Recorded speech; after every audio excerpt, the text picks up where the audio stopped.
most families have this idea to not let family problems leave the house. And if you do know something, you just stay out of it. What can people do in that scenario? Right. This is something that you see in suicide in particular a lot.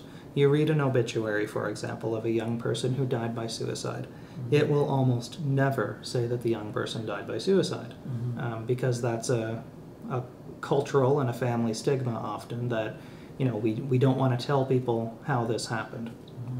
And I think that's because people often think that, that they've done something wrong or that they're responsible. There's certainly a lot of guilt associated with that is carried by the loved ones and friends and family of somebody who's died by suicide. So it's very much kept in the family.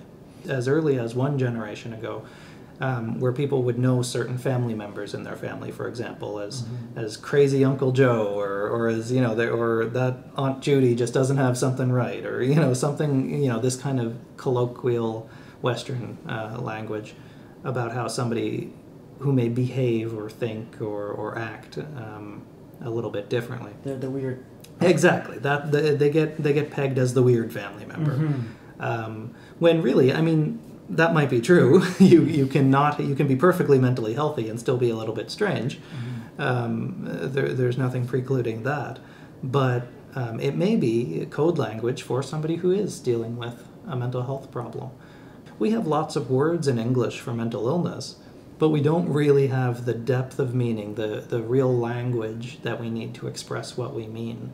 There's lots of clinical language and there's lots of diagnostic language, but when it comes to in our day-to-day lives personally, we still just kind of pass things off as a phase that somebody's going through, or something that's just within the family, that this person is a little bit strange.